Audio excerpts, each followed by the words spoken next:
Na kusalimu mtazamaji wangu katika jina la Yesu Kristo. Nashukuru sana kwa sababu ya kuungana pamoja na mimi katika ibada ya siku ya leo. Naamini ya kwamba Mungu anaenda kututenda mema tunapoungana pamoja. Ningelipenda tuweze kuomba kisha nilete neno la Mungu na Mungu atatubariki. Baba na Mungu wetu, katika jina la Yesu Kristo, nakupa sifa, heshima na utukufu wote kwa kuwa wewe ni Bwana. Asante kwa sababu ya wema wako na ukuu wako, ewe mtakatifu.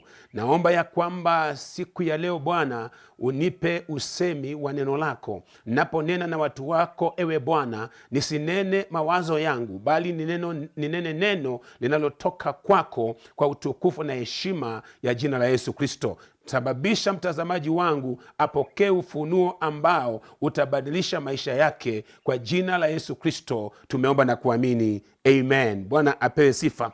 Kwa hivyo nataka nikukaribishe katika kipindi hiki cha mafundisho. Kwa muda sasa, katika vipindi ambavyo vimepita, nimekuwa nikizungumzia kuhusu kurejesha sanduku la agano, ambapo tulisema ya kwamba sanduku la agano liliashiria vitu vitatu. Cha kwanza tulisema liliashiria uwepo wa Mungu. Namba 2 iliashiria nguvu za Mungu. Namba 3 iliashiria utukufu wake Bwana. Bwana Yesu asifiwe. Kwa hivyo hili sanduku lilikuwa ni Mungu mwenyewe. Kila wakati ambapo Waisraeli walipokuwa na hilo sanduku, walijua ya kwamba walikuwa na Mungu wao, ama Mungu wao alikuwa pamoja na wao. Kisha katika vipindi vilivyopita nilizungumzia kuhusu vile Mungu amekuwa akikuja kwa wanadamu kwa njia tofauti tofauti. Nakumbuka mtazamaji wangu, nikasema ya kwamba sababu ya Mungu kuja kwa mwanadamu ni kwamba kila wakati haja yake ni kwamba aweze kukaa katikati ya watu wake, ama aweze kukaa na watu wake. Ndio sababu tunaona ya kwamba katika vipindi mbalimbali, ama katika majira mbalimbali, Mungu huyu aliweza kujifunua ama kujionyesha kwa watu wake kwa njia tofauti tofauti. Tuliona alikuja kwa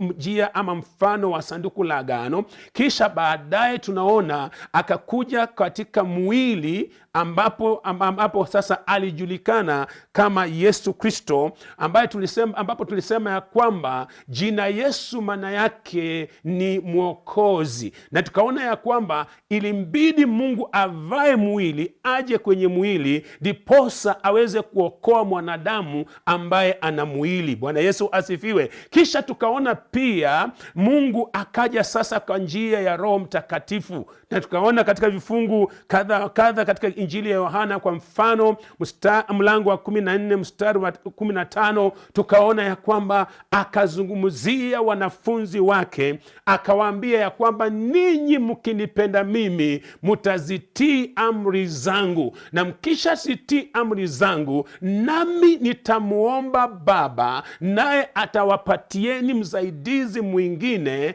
ambaye ni Roho wa kweli. Bwana Yesu asifiwe. Kwa hivyo tukaona ya kwamba baada ya Mungu kukuja kwenye mwili ama kuvaa mwili, hatimaye sasa alikuja kwa njia ya Roho Mtakatifu, na katika hiyo alikuja kwa njia ya Roho Mtakatifu ndiposa aweze kukaa na watu wake kila mahali, maana haja yake ni kwamba aweze kukaa ndani ya kila mtu, hasa sana wale wanaomwamini. Jina la Bwana libarikiwe sana. Kwa hivyo tukaona ya kwamba Yesu akasema ya kwamba ni muhimu kwenu, akaambia wanafunzi, ni muhimu kwenu ama ni ya faida kwenu mimi nipate kuenda, maana nisipoenda yule msaidizi hata kuja, ama Baba hata mtuma, lakini ninapoenda sasa, basi Baba yangu atamtuma na atakaa nanyi siku zote. Glory be to God. Kwa hivyo tukaona ya kwamba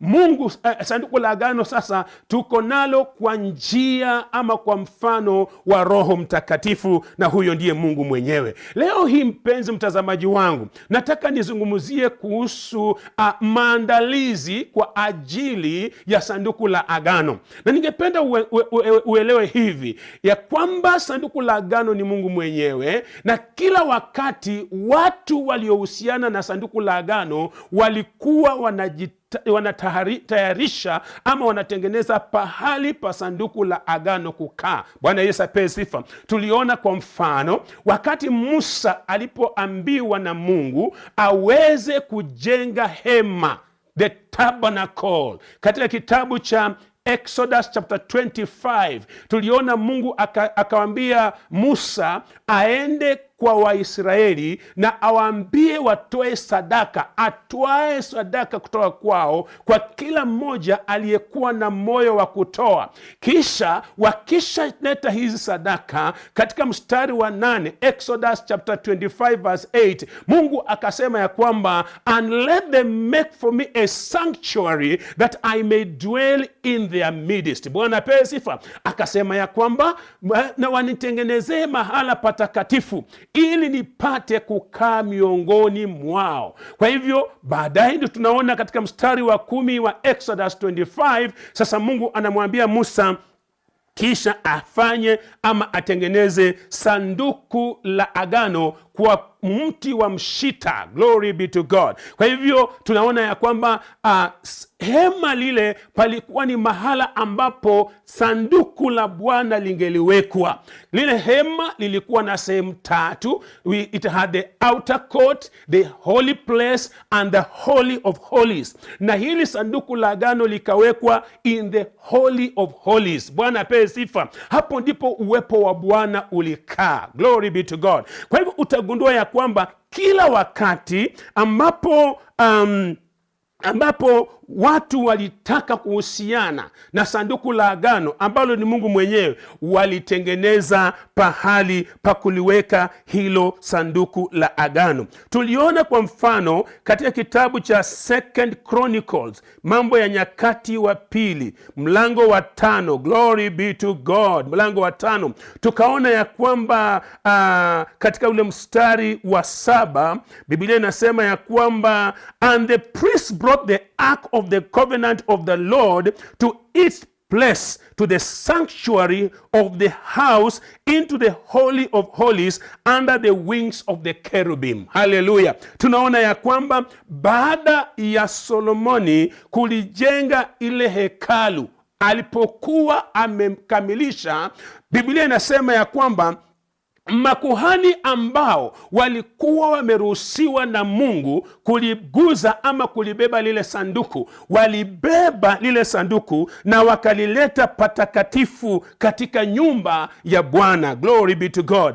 Ile nyumba ambayo Solomon mwana wa Daudi alikuwa ameijenga. Kwa hivyo tunaweza sema ya kwamba hili hekalu ama nyumba ambayo Solomon alijenga, ambayo katika vipindi vilivyopita niliwaambia kwamba yalikuwa ni maono ya Daudi. It was David's vision to build the house. It was David's idea to build that house. Lakini Mungu akamwambia Daudi, kwa sababu wewe umepigana vita zaidi na umemwaga damu nyingi, hautaijenga hiyo nyumba, bali mwanao ndiye atakayejenga. Kwa hivyo tunaona Solomon ambaye ni mwana wa Daudi akifanya hiyo kazi ama akiundertake hiyo project, na wakati alikuwa ameikamilisha, tunaona ya kwamba sasa ni sanduku la Bwana likachukuliwa na makuhani na kisha likaletwa patakatifu pa patakatifu, in the holy of holies. Glory be to God. Kwa hivyo kila wakati ambapo mwanadamu, especially wale watu waliokuwa wanajali sana Mungu na uwepo wake, kama mfalme Daudi, nilikwisha waambia ya kwamba ili urejesho wowote ufanyike ama utendeke, ni lazima tuwe na uongozi. Glory be to God. Lazima tuwe na somebody that will provide leadership, and David is an example of a good leader. Yule kiongozi aliyekuwa kumcha Mungu, yule kiongozi ambaye alijali na kurejesha ibada katika Israeli baada ya mfalme wa kwanza Solomon kuangamiza ibada katika Israeli. Baada ya kuangamiza pamoja na watumishi wa Bwana, tunaona Daudi alidhamini sana Mungu, alidhamini sana ibada kwa Mungu. Ndio sababu Mungu alipendezwa na Daudi. Glory be to God. Kwa hivyo Mtazamaji wangu, nataka uelewe ya kwamba ili sanduku liweze kukuja ama liweze kuletwa, ni lazima tuweze kutayarisha ama kuandaa mahali kwa sababu ya hilo sanduku la Bwana, ama kwa ajili ya uwepo wa Bwana. Uwepo wa Bwana, Mungu Bwana hataki kukaa hewani. Glory be to God. Tuliona kwa mfano katika kitabu cha Mwanzo mlango wa 1, wakati ambapo ulimwengu ulikuwa ni ukiwa, it was formless, na kukakuwa na darkness mingi. Neno la Mungu linasema ya kwamba na Roho wa Bwana alikaa juu ya maji, alielewa juu ya maji. Sasa hivi Mungu hataki kukaa juu ya maji, hataki kukaa hewani, anataka akae mahala ambapo ameandaliwa, ama mahali ambapo pametayarishwa kwa ajili yake. Glory be to God. Kwa hivyo tunaona nini? Tunaona ya kwamba kila mtu aliyejali uwepo wa Mungu, aliyetaka uwepo wa Mungu kuwa kwake ama pamoja na yeye, alitengeneza pahali kwa ajili ya huyu Mungu. Mfano mwingine ni katika kitabu cha First Chronicles. Glory be to God. Katika kitabu cha First Chronicles ama Mambo ya Nyakati wa Kwanza mlango ule wa 15. Anapewa sifa sana. Biblia inasema ya kwamba David made for himself houses in the city of David, and he prepared a place for the ark of God and pitched a tent for it. Glory be to God. Kwa hivyo tunaona ya kwamba baada ya Daudi kujitengenezea majumba ama kujijengea makao yake mazuri, Daudi pia alijali sana huyu Mungu, alijali sana hili sanduku la agano. Ndio sababu kando na kujitengenezea makao yake ama nyumba yake, Biblia inatuonyesha ya kwamba pia alitengeneza pahali kwa ajili ya sanduku la agano. Alitengeneza pahali kwa ajili ya Mungu apate kukaa hapo. Biblia inasema kwamba alijenga hema kwa sababu ya lile sanduku la agano. Bwana Yesu apewe sifa. Kwa hivyo ningependa tuweze kuelewa ya kwamba ili sanduku la agano kwanza liliwekwa katika hema ambalo Musa alijenga ama alitengeneza. Kisha nao tunaona Daudi anakuja na maono ya kujenga hekalu kwa sababu ya nyumba ya Bwana. Daudi alisema ya kwamba sioni ni vizuri mimi nakaa katika makao mazuri ama nyumba ya kifahari, ili hali sanduku la Bwana linakaa kwenye hema. Kwa hivyo akasema ya kwamba ninaenda kumjengea Bwana nyumba. Na ndio tumesema ya kwamba Solomon mwana wa Daudi ndiye aliyefanya hii kazi, kwa sababu Mungu alimwambia Daudi, kwa sababu ya kumwaga damu nyingi na kwa sababu ya kupigana vita zaidi, wewe hautaijenga hii nyumba, bali mwanao atakuja kuijenga. Na tunaona hakika Solomon akajenga ile nyumba. Hiyo nyumba baadaye ilikuja ikaharibiwa na wale wa Babiloni walipoivamia chini ya Nebukadneza. Akavamia na wakabomoa hiyo nyumba ama hiyo hekalu, wakaliharibu kabisa, wakateketeza kila kitu, zile malango ya chuma wakateketeza na kila kitu ikaharibika kabisa. Na baadaye tunaona baada ya Waisraeli kukaa katika ufungwa, tunaona baada ya takriban miaka 70 Mungu aliwarejesha chini ya uongozi wake huyu mtumishi wa Bwana ambaye aliitwa Zerubabel, pamoja na Yoshua akiwa ni kuhani, kakuwa na manabii kama Hagai na wengine wale wote. Hawa ndio wale Bwana alipatia mzigo na kazi ya kurudi kule Yerusalemu na kuijenga tena ile nyumba. Kwa sababu gani? Kwa sababu ya sanduku la agano la Bwana. Bwana Yesu asifiwe. Na ningependa tuweze kuelewa hivi ya kwamba wakati unapoendelea ama ulipozidi kuendelea, mambo yanabadilika. Bwana Yesu asifiwe. Kwa mfano tumeona ya kwamba sasa lile sanduku likatoweka. Sasa baada ya ule ufungwa halikuonekana tena. Tulisoma katika kitabu cha Yeremia mlango wa 3 na tukaona ya kwamba Bwana akasema ya kwamba baada ya hawa watu kurudi katika Zayoni, habari za sanduku la agano hazitasikika tena, wala hapana mtu yeyote ambaye angeliweza kulifikiria tena. Hapana mtu mwingine ambaye tena angelifikiria kuweza kulijenga tena. Glory be to God. Kwa hivyo tunaona nini kinafanyika? Tunaona ya kwamba sasa mambo yalikuwa yanabadilika. Sasa Bwana alikuwa anafanya watu waanze kuelewa mambo ya Mungu ni mambo ya kiroho. Kwa hivyo ikawa sasa Mungu ambaye ni roho lazima aweze kuabudiwa katika njia ya roho na kweli. Na pia Bwana akamwambia Daudi siku moja ya kwamba yeye hakai katika nyumba ambazo zimejengwa ama zimetengenezwa kwa mikono ya wanadamu. Hakai kwa nyumba za mawe, hakai kwa nyumba za nyasi ama za mabati. Yeye anakaa katika nyumba ambayo yeye mwenyewe ameitengeneza. Na hii nyumba ambayo Mungu mwenyewe ameitengeneza, hekalu lake sasa kulingana na maandiko vile yanavyotufundisha ni sisi ambao tumeamini. Bwana Yesu asifiwe. Sisi ambao tumeamini sasa ndio maskani ama makao yake Mwenyezi Mungu. Ningependa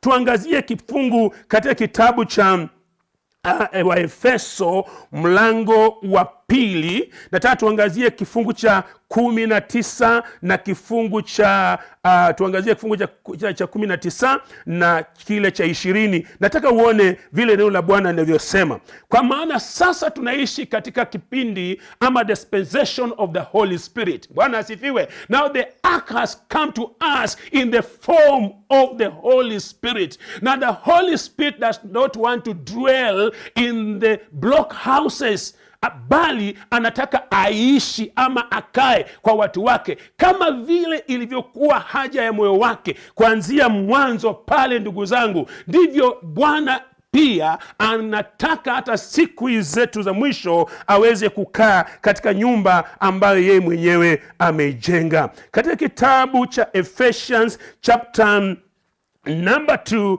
verse number 19 and 20, Biblia inasema, therefore you are no longer outsiders or exiles or migrants or aliens excluded from the rights of citizens, but you now share citizenship with the saints, God's own people, consecrated and set apart for himself, and you belong to God's own household. Glory be to God. Now listen to verse number 20. You are built upon the foundation of the apostles and prophets, with Christ Jesus himself the chief cornerstone. Verse 21, in him the whole structure is joined together, bound, welded together harmoniously, and it continues to rise or to grow or to increase into a holy temple in the Lord, a sanctuary dedicated, consecrated, and sacred to the presence of the Lord. Glory be to God. Kwa hivyo tunachoona hapa katika vifungu hivi ni kwamba Biblia inatuzungumzia wale ambao hawakuwa wa asili ya Kiyahudi, wale ambao wangelitwa watu wa mataifa, watu waliokuwa wa Yunani ambao asili yao si ya Kiyahudi. Sasa Paulo alipokwisha kuwahubiria habari njema, akawafahamisha hivi ya kwamba sasa baada ya nyinyi kuokoka, baada ya nyinyi kumwamini Yesu Kristo na kumpokea kuwa Bwana wa maisha yenu, sasa ninyi si wageni tena, ninyi si wapitaji, haleluya, bali ninyi ni wenyeji pamoja na watu wa jamii ya Mungu. Glory be to God. When you get born again, wakati unapookoka, you become a member of God's family. Glory be to God. I believe, my dear viewer, umeokoka. Na kiwa umeokoka, you must know this, that you belong to the family of God. Wewe ni wa jamii ya Mungu. Glory be to God. Kwa hivyo tunaona ya kwamba Biblia inasema ya kwamba mmejengwa kwa misingi wa mitume na manabii, Yesu Kristo mwenyewe akiwa ndiye jiwe kuu la pembeni. Na Biblia inasema ya kwamba kwake yeye Kristo huyu jengo lote limeshikanishwa pamoja, limejengwa ili sasa liweze kuwa maskani ama makao ya Mungu, wapate kuwa hekalu la Mungu. Wacha nikueleze hivi mpenzi mtazamaji wangu, kanisa la Yesu Kristo ndilo hekalu la Mungu, na hilo ndio hekalu ambalo Mungu anataka kukaa. Glory be to God. Na ndio sababu tunazungumzia katika kipindi hiki habari za kurejesha uwepo wa Mungu katika nyumba yake, kurejesha uwepo wa Mungu katika kanisa lake. Glory be to God. Kwa maana yeye anataka akae kwa watu wake, pamoja na watu wake. Kwa hivyo sasa kanisa silo jengo, kanisa ni watu wa Mungu walioitwa kwa jina la Bwana, watu wa Mungu ambao wamesafishwa, dhambi zao zimesamehewa, wametakaswa, ni wana wa Mungu. Glory be to God. Hii ndio jamii ya Mungu na ndio hekalu la Bwana ambapo Bwana anataka kukaa. Glory be to God. Sasa nataka tuweze kuelewa ya kwamba hatuzungumzii hekalu ambalo ni la mawe na mabati. Hapana. Sasa tunazungumzia hekalu ambalo ni watu, wanadamu ambao wamekombolewa, wameokolewa na Yesu Kristo. Glory be to God. Katika tena kitabu cha 1 Corinthians chapter 3 verse 9, 1 Corinthians 3:9, Biblia inasema, we are laborers together with God. You are God's field, God's building. Glory be to God.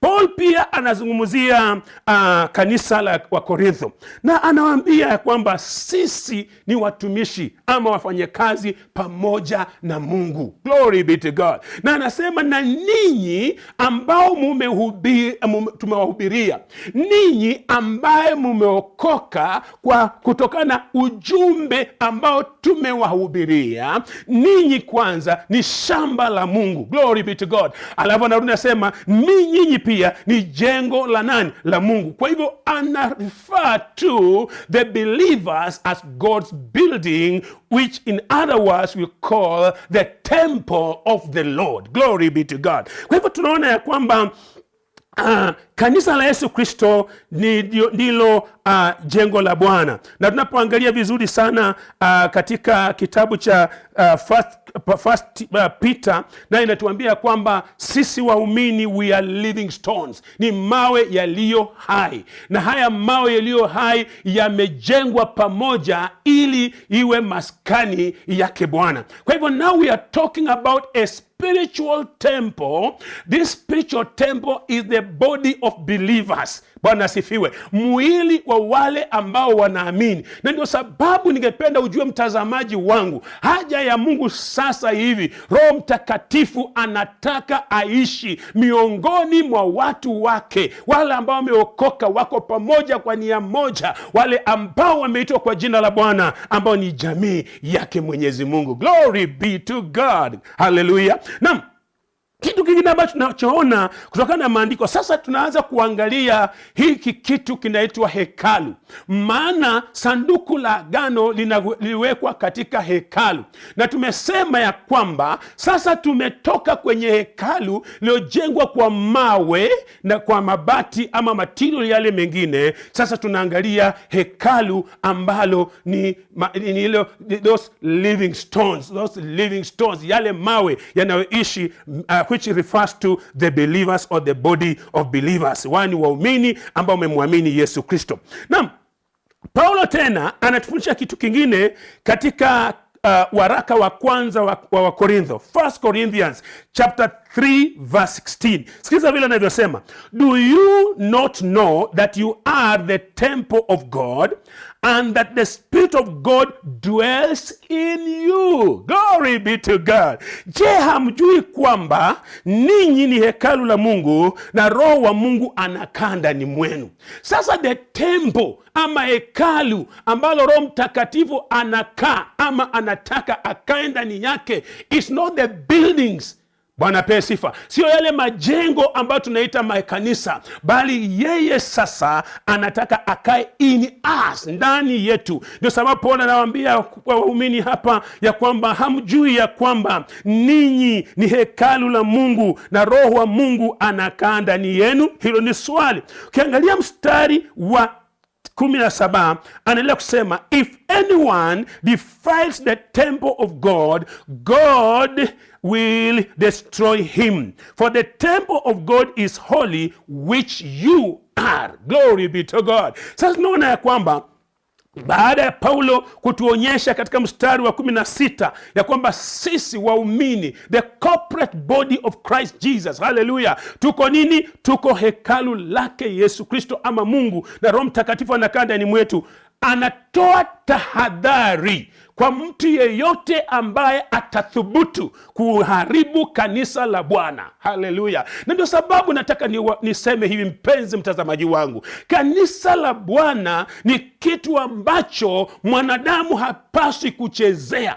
Ni kitu ambacho mwanadamu hapaswi kuliendeleza vile anavyofikiria katika mawazo yake. Glory be to God. Ni kitu ambacho lazima kama unahusiana nayo, uhusiane nayo kwa njia ya Bwana. Na Bwana ametoa tahadhari ya kwamba mtu yeyote ambaye ataliharibu hekalu la Bwana, huyo mtu Mungu naye atapata kufanya nini? Kumwangamiza, ama atapata kumharibu. Glory be to God. Now, kifungu kingine ambacho nataka tuangazie tena ni 1 Corinthians chapter 6 verse 19. Sikiza vile inavyosema, or do you not know that your body is the temple of the Holy Spirit who is in you? Glory be to God, whom you have received from God, and you are not of your own. Glory be to God. This is very serious. Sasa kwanza Paul amezungumzia the corporate body, mwili wa jumla ama waumini wote kwa pamoja, amewaita hekalu. Sasa he's narrowing down na anaanza kutuonyesha kwamba every individual believer, glory be to God, kila mmoja ambaye amemwamini Yesu, kila mmoja ambaye amempokea Yesu, amekuwa hekalu lake Bwana. Glory be to God. Ndio sababu anasema kwamba miili yenu ni hekalu la Roho Mtakatifu aliye ndani yenu. Huyo Roho mlimpokea kutoka kwa Bwana, bali si kutoka kwenu ninyi wenyewe. Hapa mahali, ndugu zangu, nataka tuangalie vizuri sana, maana mara nyingi watu husema ya kwamba Mungu hana haja na miili zetu. Watu wengi wanataka kufanyisha miili zao mambo mabaya na machafu, ama kuitumia miili yao vibaya kwa njia isiyomtukuza Bwana. Ukiwauliza watakuambia Mungu anaangalianga roho, Mungu haangalii mwili, Mungu hana haja na mwili. Nataka nikueleze hivi siku ya leo, mpenzi mtazamaji wangu, huo mwili sio wako. The Bible says you are not of your own, you belong to God. Glory be to God. Wakati ambapo unapookoka, wakati ambapo umemwamini Yesu Kristo, already you have become the temple of the living God. Sasa unakuwa, you don't own yourself, you no longer own yourself. Wewe si wako wewe mwenyewe, haujimiliki tena. Now you belong to God, you are owned by God. Glory be to God. Now it means ya kwamba God will want to use you to execute or to perform his purposes. Glory be to God. Sasa ukishaokoka, wewe si wako tena, maisha si yako tena, mwili si wako tena. Unakuwa sasa, huu mwili ni hekalu lake Roho Mtakatifu. Roho Mtakatifu anataka akae ndani mwake, na ndio sababu usivae mavazi ya aibu na useme ya kwamba Mungu anaangalia moyo peke yake. Tunaona vitu ambavyo ni vya aibu katika kanisa sasa hivi, na unapojaribu kuguza hayo, unaona vile watu wanavyonyoa nywele, style zingine ambazo haujui natoka wapi. Unaona aina ya mavazi wanaovaa, unaona vile wanavyofanya na miili zao, mpaka unashangaa, je, wanaelewa these bodies belong to God or are supposed to belong to God? Kwa hivyo jilinde vizuri, jitunze vile Mungu anavyotaka ukue, ili mtu anapokuangalia, na Mungu mwenyewe pia anapokuangalia, aweze kujitukuka katika maisha yako, katika mwili wako. Kwa hivyo tumeona ya kwamba miili zetu ni hekalu la Roho Mtakatifu. Huyu Roho Mtakatifu tumempokea kutoka kwa Mungu, na niliwaambia kwamba that was the last stage of evolution of the Ark of the Covenant, the Holy Spirit. Glory be to God. Sasa now the Holy Spirit wants to dwell in you so that apate pahali ambapo panamfaa yeye kuweza kukaa. Therefore you cannot continue to mishandle your body. Alright? Or misbehave with your body in the name of, kwamba Mungu yeye hajali ama haangalii mwili, anaangalia mwili. Na ndio sababu amesema we are God's temples, na mtu yeyote ambaye anaharibu hekalu lake, amesema yeye Mungu mwenyewe atamshughulikia huyo mtu, atamharibu. Wakati unapotumia mwili wako vibaya, wakati unapopeleka mwili wako katika mambo ya dhambi, Mungu anakasirika. Unakuwa unaharibu, unachafua mwili ambao ni wa Yesu Kristo, unachafua hekalu ama nyumba yake Bwana. Mungu akusaidia, anaponisaidia nami pia, ili tuweze kutumia miili yetu vizuri kwa utukufu wa Mungu. Tutumie miili yetu, tutunze miili yetu, linde. Ndugu yangu, feed well, lisha mwili wako vizuri. Don't allow your body to starve, because the Holy Spirit has to live there. Kwa hivyo kama Roho Mtakatifu atakaa ndani mwako, mwili wako lazima uwe shwari, lazima uwe sawa. Glory be to God. Kwa hivyo tumejifunza ya kwamba Bwana anataka akae katika hekalu lake ama katika nyumba yake. Na hiyo nyumba tumegundua ya kwamba ni mwili wako. Mpenzi mtazamaji wangu, tumegundua ya kwamba hii nyumba sasa ni watakatifu, kanisa la Yesu Kristo kwa pamoja ama kwa jumla. Glory be to God. Naam, nataka tuangazie kitu hapa kidogo, wapenzi watazamaji wangu. Maana tunapozungumzia kuhusu kurejesha kitu, maana yake ni kukirudisha mahala pake pa asili ama mahala pake pa kwanza. Ina maana ya kwamba hiki kitu kilikuwa katika nafasi fulani na kikatoka ama kikatolewa, kikaondolewa pale, kikapelekwa mahali pengine. Sasa wakati ambapo unakichukua hiki kitu kukileta pale mahali kilikuwa pa kwanza, unakirudisha ama unarejesha. Bwana Yesu asifiwe. Mungu angetaka sana aweze kukaa na kumiliki maisha yetu, kila mmoja wetu. Hiyo ni mapenzi yake. Angependa sana aweze kutawala, kukaa, kumiliki jamii zetu. Our families need God. Our families are temples. Ni mahali ama makao ambapo Bwana anatakana amiliki. Tumeona pia mwili wa Yesu Kristo ambao ni kanisa, pia ni hekalu ambalo Bwana angetaka aweze kukaa ndani yake. Na pia nataka niongezee hivi, taifa ama mataifa, Mungu ndiye aliyafanya mataifa.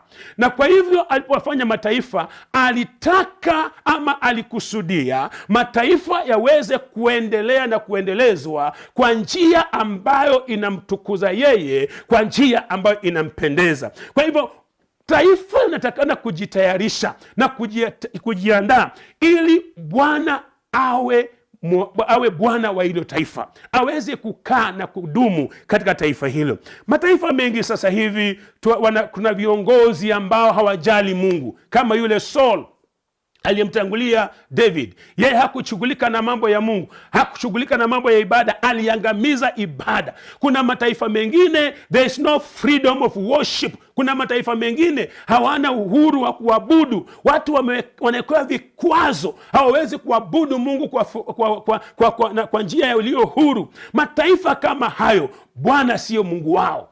Kwa hivyo unapata ya kwamba taifa bila Mungu, taifa hili haliwezi kuendelea kwa njia iliyo nzuri. Na ndio sababu nataka kusema ya kwamba Bwana anataka akae katika taifa letu la Kenya. Bwana anataka akae katika kanisa lake. Bwana anataka akae katika jamii zetu. Bwana anataka akae kwa maisha ya kila mmoja. Na naamini ya kwamba from a personal level to the nation level, if God will find a place to reside, then I believe ya kwamba maisha yetu yatakuwa bora zaidi, mpenzi mtazamaji wangu. Glory be to God. Kwa hivyo tunasema nini? When we talk about bringing back the ark or restoring the ark, tunasema ya kwamba Christ has to come back into my life. Hallelujah. Lazima Kristo arudi katika maisha yangu, arudi kwa jamii yangu, arudi kwa kanisa lake, na arudi katika taifa. Glory be to God.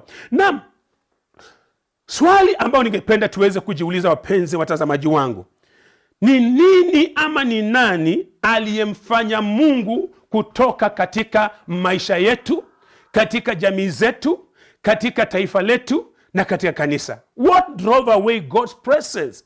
Ni nini kilifanya utukufu wa Bwana ukatoweka? Ukweli wa mambo ni huu: watu wengi tunaishi maisha bila Mungu. Watu wengi tunaishi maisha bila kujali Mungu. Watu wengi wanamkumbuka Mungu ama wanamfikiria Mungu tu wakati ambapo shida imetokea ama janga limewapata. Mataifa mengi utapata ya kwamba hayashughuliki na Mungu hadi majanga yanapowapata. Nakumbuka vizuri mwaka uliopita wa 2020 corona ilipoingia, hapo ndipo nianza kusikia mataifa na serikali zikiandaa mikutano ya maombi. Ilifanyika pale State House wakati mara kadhaa mwaka uliopita. Ilikuwa ni kwa sababu ya janga. Lakini wakati watu hakuna majanga ama viongozi hakuna janga ama shida yoyote, wanakaa wanastarehe, hawajali Mungu wala hawashughuliki na Mungu. Naomba Mungu atupatie viongozi katika taifa hili la Kenya ambao watakuwa kumcha Mungu. 2022 wa Kenya mnaenda kuchagua viongozi. Ninaomba Mungu atuongoze, atupatie viongozi walio wa moyo wa Mungu, viongozi wa kumcha Mungu, viongozi ambao wataita taifa pamoja kama vile Daudi alivyofanya, na kuelekeza watu kwa Bwana, kuelekeza watu kutafuta Bwana. Ninaomba 2022 Mungu atusaidie. Shida nyingi tulizonazo katika taifa letu la Kenya is because of bad leadership and bad governance. Glory be to God. Wachani niwaambie hivi: Kenya tuna sheria nzuri sana. Hata tukipigania mambo ya BBI haiwezi kubadilisha chochote. Bwana, tuna sheria zilizo nzuri sana. Shida tulionayo is leadership. Tuna uongozi mbaya, viongozi wasiomcha Mungu, viongozi wasiomjali Mungu. Ninaomba katika jina la Yesu Kristo ya kwamba Bwana atamaondoa viongozi wote ambao hawana kicho cha Mungu, wale ambao hawaelekezi watu kumtafuta Bwana, na ainulie taifa la Kenya viongozi watakaomcha Mungu, wale watakaunganisha taifa na kuambia taifa, hebu tumtafute Bwana, hebu tumwabudu Bwana, na wapeane uhuru wa kuabudu kwa njia ambayo mtu aabudu Mungu kwa njia ambayo Bwana mwenyewe anavyotaka. Sasa swali ni hili: ni nani ama ni nini kilichofanya Bwana atoweke katika maisha yetu? Ni nini kilifanya Bwana atoweke katika jamii mbalimbali? Ni nini kilichofanya Bwana atoweke kutoka kwa kanisa lake na mataifa? Wapenzi, nataka tujibu hilo swali katika jina la Yesu Kristo. Kitu cha kwanza ambacho kimesababisha Bwana kuondoka katika kanisa lake ni dhambi. Glory be to God. Ni dhambi. Na dhambi ni nini? Maandiko yanatufundisha ya kwamba dhambi ni kuasi ama uasi. Kwa hivyo ni kuenda kinyume na kanuni za Mungu, ama kwenda kinyume na sheria za Mungu, kumwasi Mungu. Na hiyo ndio dhambi ambayo tumefanya wanadamu wakati tulipoamua kwenda kinyume na sheria za Mungu ama na kanuni za Bwana. Hapo ndipo sasa uwepo wa Bwana ulitoweka. Katika kitabu cha Isaya mlango wa 50, glory be to God, kitabu cha Isaya mlango wa 59, chapter 59 verse 1 and verse 2, Biblia inasema nini? Tazama, mkono wa Bwana haujapungua hata asiweze kuokoa, wala sikio lake si zito hata akose kusikia. Mstari wa pili unasema, bali maovu yenu yamewafarakanisha. Kufarakanisha neno lingine ambalo lina maana ya kutenganisha. In other words, anasema maovu yenu yamewatanganisha ninyi na Mungu wenu, na dhambi zenu umemfanya afiche uso wake hata asiweze kuwasikiza. Kwa hivyo tunaona nini? Shida iliyoifanya Mungu atoweke, maana Mungu hashiriki dhambi. Wakati dhambi inapoingia ama katika mazingira ya dhambi, Mungu hakai hapo. Glory be to God. Kwa hivyo ndio sababu tunaona ya kwamba Mungu akatoweka. Wakati ambapo jamii zilijiingiza katika dhambi, basi Mungu akatoweka. Wakati mataifa yanapojiingiza kwenye dhambi, Mungu anatoweka. Wakati ambapo kanisa napoingiza na kuentertain dhambi, Mungu, uwepo wake, nguvu zake na utukufu wake unatoweka kanisani, na kanisa linabaki vivyo hivyo bila Mungu. Kwa hivyo ili Bwana aweze kurudi, uwepo wake, nguvu zake, utukufu wake urejee katika kanisa, ni lazima tupate suluhisho kwa hii kitu kinaitwa nini? Dhambi. Na suluhisho ya dhambi ni nini wapenzi? Suluhisho ya dhambi number 1 ni toba, ni kutubu. Bwana asifiwe. Na katika kutubu kuna sehemu ama kuna dimension ile ambayo ni ya kukiri. Kukiri ni kutamka kwa vinywa vyetu ama kukubali kwa vinywa vyetu ya kwamba tumekosa ama tumetenda dhambi. That is repentance. Bwana asifiwe.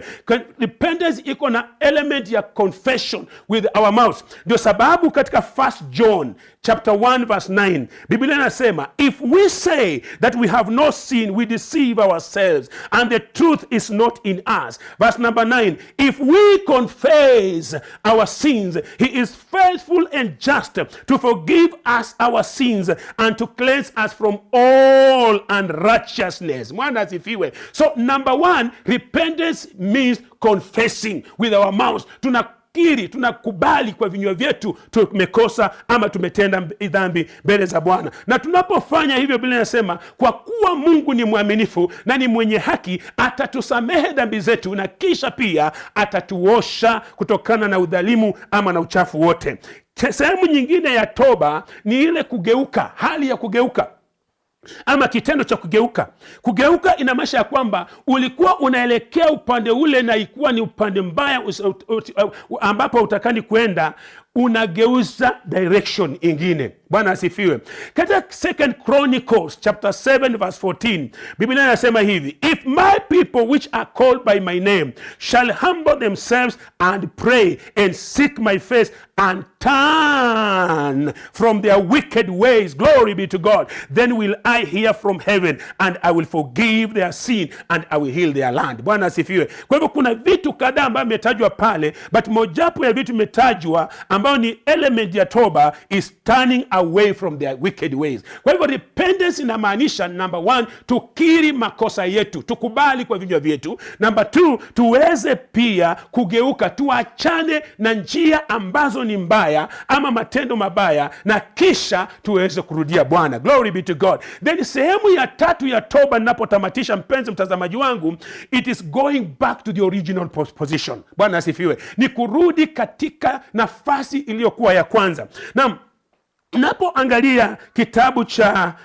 kitabu cha Mwanzo mlango wa 1 mstari wa 26, Biblia inatuambia kwamba Mungu alipomuumba mwanadamu alimweka katika nafasi ama position ya mamlaka, akawa juu ya mambo yote. Na kwa hivyo position ya kwanza ya mwanadamu, it was up or the top. Naam. Kwa hivyo unapata ya kwamba Bwana, wakati mwanadamu alipotenda dhambi, Mungu akamtenga mwanadamu, akamfukuza kwa ile bustani la Edeni. Sasa tunachoona kifanyika ni kwamba Mungu anamuita mwanadamu aweze kumrudia. Katika kitabu cha Malaki mlango wa 3 mstari wa 6 na wa 7, Biblia inasema, for I the Lord I change not, therefore you sons of Jacob are not consumed. Verse 7, even from the days of your fathers you are gone away from mine ordinances and have not kept them. Return unto me, and I will return unto you, says the Lord of hosts. But you said, wherein shall we return? Kwa hivyo tunaona katika mstari wa 7 Mungu anawaita watu ambao walienda mbali, ambao walitoka kwa njia zake, anawaambia rudini, warudi katika the original position. Glory be to God. Penzi mtazamaji wangu, dawa ya dhambi ni toba. Glory be to God. Ni toba. Wakati tunapotubu, tunakiri dhambi zetu number 1, kisha tunageuka kutoka kwa ile maovu na tunageukia Bwana, na 3, tunarudi katika nafasi iliyokuwa ya kwanza. Nataka nitamashitishia hapa mpenzi mtazamaji wangu,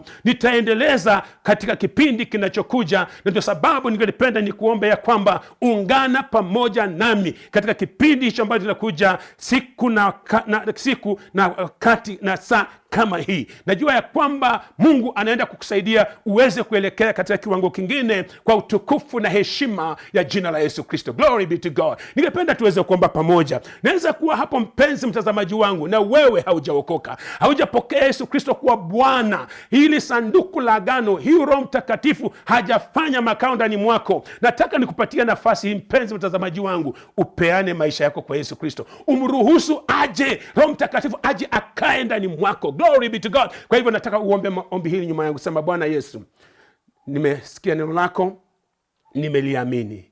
Naomba Bwana unisamehe dhambi zangu. Nakiri Yesu Kristo kuwa Bwana na Mwokozi wa maisha yangu. Leo hii ninakupokea kwa Yesu Kristo nimeomba, amen. Hebu tuombe pamoja. Baba na Mungu wetu, katika jina la Yesu nakupa sifa, heshima na utukufu wote kwa sababu ya nafasi nzuri hii ambayo umenipatia kuweza kunena na watumishi wako. Asante Mtakatifu kwa sababu ya hawa ambao wamekuamini na kukupokea siku hii ya leo. Naomba ya kwamba uwadumishe katika wokovu huu. Na Baba, naombea mtu yeyote aliye na mahitaji, anayesumbuliwa kwa hali yoyote. Baba, mkono wako ni mrefu, unaweza kumfikia alipo na kuweza kutatua tatizo lake na kumbariki kwa utukufu na heshima ya jina la Yesu Kristo. Asante maana umetenda. Kwa Yesu Kristo tumeomba na kuamini. Amen and amen. Mtazamaji wangu, Mungu akubariki sana. Asanteni sana kwa kuungana pamoja na mimi katika kipindi hiki. Mungu wa amani akutende mema sana. Ningependa kujua kile ambacho Bwana anafanya kwa maisha yako. Kwa hivyo tumia hizi namba ambazo unaziona katika runinga yako. Sema pamoja nami either kwa njia ya arafa ama ujumbe mfupi, ama kwa njia ya kupiga simu. Nieleze yale yanaendelea, ama una swali ungependa tuweze kujibu, ama una need a prayer, that you need prayer. Kwa hivyo nataka niseme tu kwamba karibu sana, tumia hizo namba kuweza kunifikia kwa utukufu wa jina la Yesu Kristo. Na pia ikiwa kipindi cha baraka na ungependa kiendelee kuwa hewani na kubariki watu wengine zaidi, angalia hii namba ya M-Pesa hapa tafadhali. Hebu tuma sadaka yako hapa mara moja ili kipindi hiki kiendelee kuwa hewani kwa utukufu wa jina la Yesu Kristo.